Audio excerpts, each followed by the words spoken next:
Before we begin, make sure you hit subscribe, turn on notifications, and share this report. Because here on Free Press TV, we don't just report the headlines, we break them down.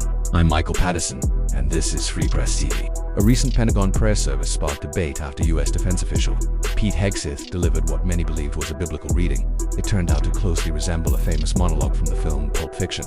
The speech, delivered in a solemn setting, referenced a passage attributed to Ezekiel 25-17, but it included expanded language widely recognized from Hollywood rather than scripture. The moment quickly spread online, raising questions about accuracy, symbolism, and the blending of pop culture with official military messaging.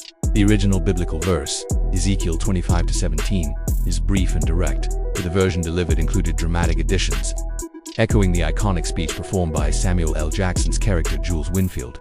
That expanded version was never part of the Bible.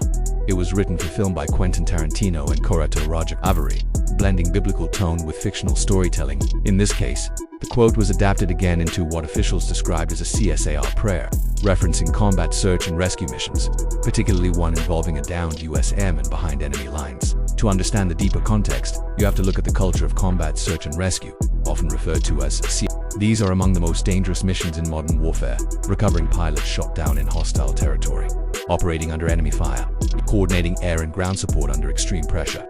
Sandy call signs, referenced in the speech, are historically linked to escort aircraft, often A-10s, tasked with protecting rescue helicopters. Over time, elite units have developed their own traditions, language, and even informal prayers or mottos, designed to build unity and morale in life or death situations. What appears controversial on the surface may, in part, reflect this internal culture, where symbolism, storytelling, and emotional language play a powerful role. Following the backlash, Pentagon spokesperson Sean Parnell defended the remarks. He stated that the prayer was a custom adaptation, inspired both by scripture and by cultural references, not intended to be a direct biblical quote. He also pushed back strongly against criticism, calling claims of misquotation misleading, and emphasizing that the secretary acknowledged the reference to Ezekiel. Still, critics argue that using a Hollywood-inspired passage in an official Pentagon prayer setting risks blurring the line between faith, messaging, and performance. This moment touches on something bigger than just a quote. It raises questions about the role of religion in government settings, the use of symbolism in military communication, and how pop culture influences real-world leadership.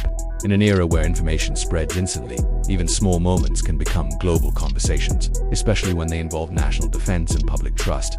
For some, this was harmless and even motivational. For others, it reflects a deeper concern about accuracy, tone, and credibility at the highest levels of leadership.